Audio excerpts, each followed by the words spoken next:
জনগণ যদি ভোটের মাধ্যমে জামাতকে চায় তো নিশ্চয়ই আমরাও মেনে নেব, কারণ জনগণই সার্বভৌম ক্ষমতার মালিক।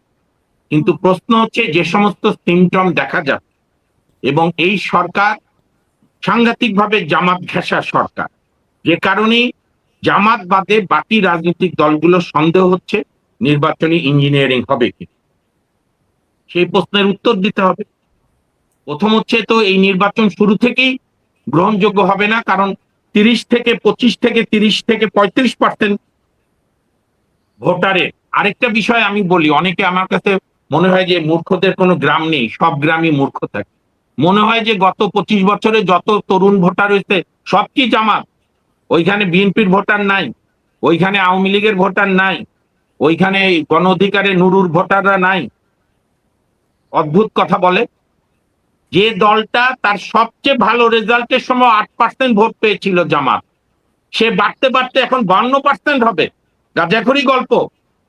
এইটা হচ্ছে জামাত তার একটা প্রচার যন্ত্র দিয়ে, কারণ জামাত আওয়ামী লীগের সবচেয়ে বড় অপরাধ আমি বলবো, তারা টাকার বিনিময় হোক চাই নিজেদের অযোগ্যতা হোক, তাদের দলের মধ্যে তারা জামাতকে বাড়তে দিয়ে 28 অক্টোবর 2023-এ যেখানে মামুন ভাই আমি বলি যে জামাতের ভোট বেড়েছে, বিএনপির অজনপ্রিয়তার কারণে জামাতের জনপ্রিয়তা বেড়েছে।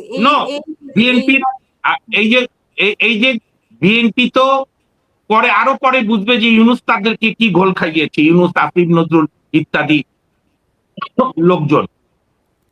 ক্ষমতায় কে? ডক্টর মোহাম্মদ ইউনূস। চাঁদাবাজি যদি বিএনপিরা করে, ইউনূস অ্যারেস্ট করেনি কেন, বা এখনো করে না কেন?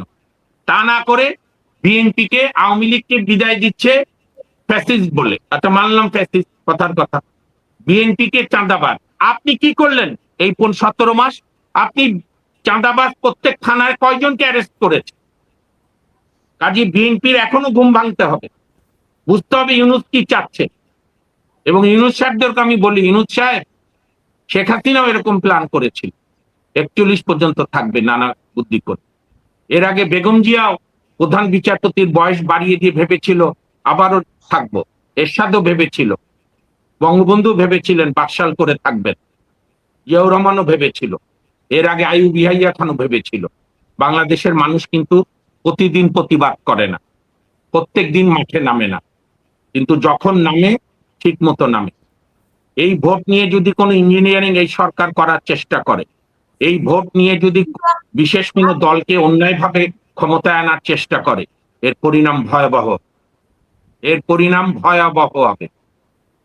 আপনি আর আপনাদের একটাই পথ হচ্ছে বৈধভাবে ভোটটা হতে দেন। ভোটে যদি জামাত জেতে আলহামদুলিল্লাহ, বিএনপি জিতলে সুবহানাল্লাহ, যেই জিতবে সুবহানাল্লাহ, এবং তারা সরকার গঠন করবে। আরেকটা আমি বলি, আধুনিক বিশ্বে সরকারের কাজ কিন্তু কম। বাংলাদেশের মানুষও অন্যান্য বিশ্বের মানুষের মতো কি চায়?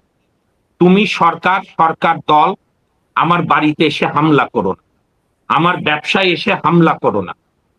তুমি আমার বউকে বলো না যে একে হেজাব করতে হবে অথবা হেজাব করতে হবে না।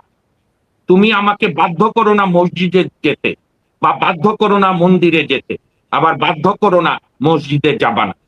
চয়েস, মানুষকে তার সংবিধান অনুযায়ী, দেশের আইন অনুযায়ী তার মতো সেই নাগরিক জীবন যাপন করবে। সরকারের মূল এই আধুনিক সরকার ব্যবস্থায় সরকারের কাজ খুব অল্প।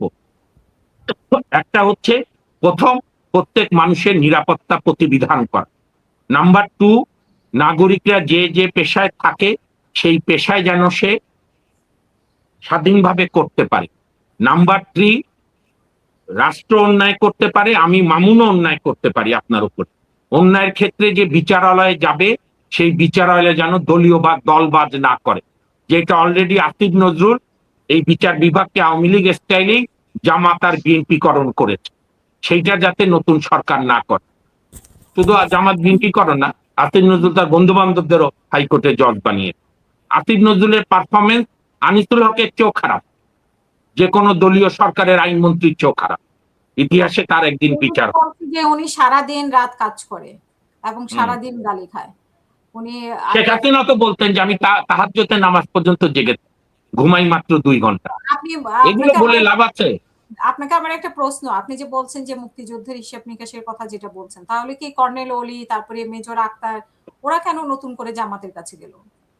কি কর্নেল কোনটা অলি কোনটা? কর্নেল অলি এবং মেজর আক্তার ওরা তো মুক্তিযুদ্ধে, বিশেষ করে কর্নেল অলি তো মুক্তিযুদ্ধের মানে একেবারে বলবো যে কর্নেল অলি জামাতের কাছে গেছে কারণ কর্নেল অলিকে বিএনপি সম্মান দেয়নি। আমাদের এই যে আমার দুই বড় ভাই বললো না, রাজনীতিবিদরা নিজেদের স্বার্থে সব করে। এই কর্নেল অলি আপনি ভুলে গেছেন 2006-এ খালেদা জিয়ার পদত্যাগের আগে বিএনপির খালেদা জিয়ার দুই সিনিয়র মন্ত্রী আলমগীর কবির আর হচ্ছে রাজবাড়ির জাহানারা বেগম অনেকদিন বিএনপি করত, তাদের দুইজনকে নিয়ে বদরুদ্দোজা চৌধুরীকে নিয়ে এলডিপি করেছিল। তার প্রথম কথাই ছিল যে আমি ওই দল ছেড়ে এসেছি কারণ এই দল জামাতের হাতে বন্দী।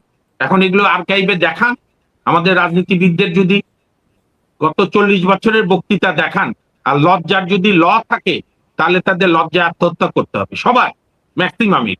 এই প্রসঙ্গ তুলে লাভ আছে?